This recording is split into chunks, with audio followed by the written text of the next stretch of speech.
We have 5 minutes, Simon. Thank you, Chair. I'm Simon Ogden, Chair of the Upperdon Trail Trust, a qualified town planner of 36 years experience and one of the 129 objectors to this proposal, all of which I think were primarily concerned about the impact of the proposed development on active travel and road safety. So what we're asking for as objectors is, first of all, the construction of a good quality, continuous, segregated cycle footway along the whole Penistone Road site frontage of the development from Herries Road North to Herries Road South, all of which is within the applicant's ownership, and a clear and unambiguous condition to that effect, because the condition that is there at the moment, I just do not understand.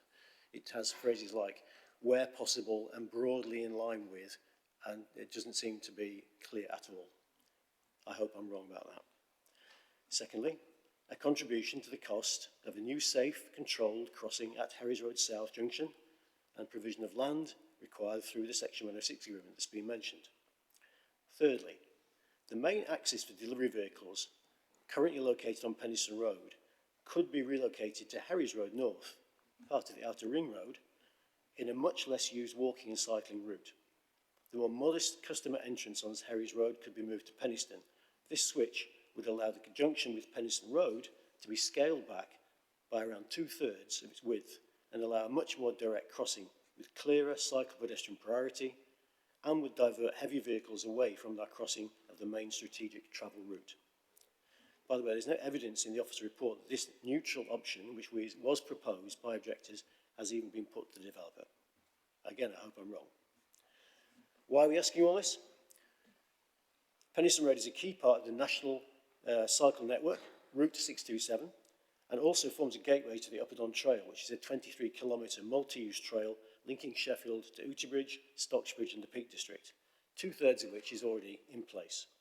It's heavily used, but the Penistone Road section is notoriously substandard and dangerous, with over 30 uncontrolled vehicle junctions and crossings, many random obstacles, and a constantly varying width, surface and quality. Here, we have a major development site and a multinational business with deep pockets who, at a modest cost, could transform this situation over a 360-metre whole block frontage. Their large new access cuts across the active travel route with the new and excessively wide junction with huge corner radii for HGVs, which will encourage vehicles to turn in and out at speed. Yet it does incorporate, yes, it does incorporate a short section of new segregated cycleway for about 20 metres on either side. It doesn't continue along the rest of the 360-metre long frontage. Furthermore, there is no improvement whatsoever on the pedestrian or cycle safety at the busy and notoriously dangerous junction with Herries Road South, right opposite the Wednesday Stadium, which all users on foot, bike or wheelchair approach with fear for their lives. Traffic of all modes at this junction can only get busier as a result of this development. The request also gets barely a mention in the officer's report, by the way. Instead, it's argued in the report that the bar was set by a previous approval for a development first granted in 2019 to Jaguar Estates, and asking for anything more than this limited improvement offered at the time can't be sustained. Actually, many objectors said at that time the Jaguar scheme was also a poor effort, and it's not clear that the current proposal actually even offers as much as the Jaguar proposal did. But surely ambitions for the promotion of active travel have massively increased at national, regional and city level in the 5 years since 2019. I quote, "Isolated stretches of good provision are of little value."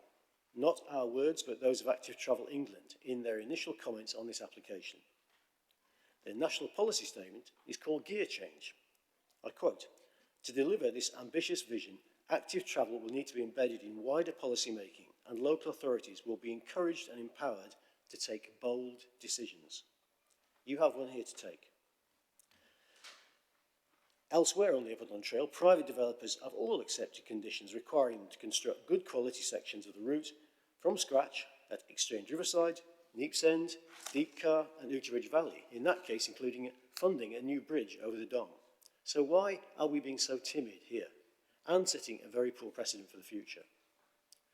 Ironically, only a few weeks ago, Aldi's agents actually distributed a flyer to all homes in the area claiming that Aldi promotes cycling, and also issued a media statement to that effect, which appeared in the Star. Are they really going to go to appeal over a condition requiring them to actually step up to the claim that they've made? Geller, please.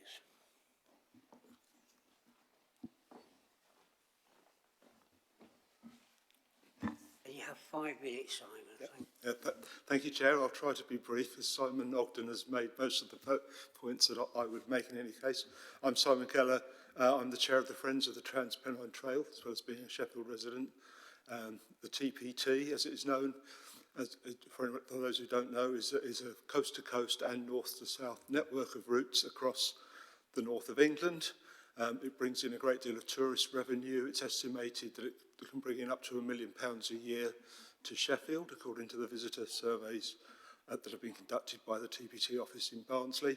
And as part of the National Cycle Network and our local networks, it provides sustainable, low-carbon travel for leisure and utility. In this area, our original route went via Grenoside, but when Penistone Road came up, that was obviously our preferred route, and we've adopted it as part of the trail.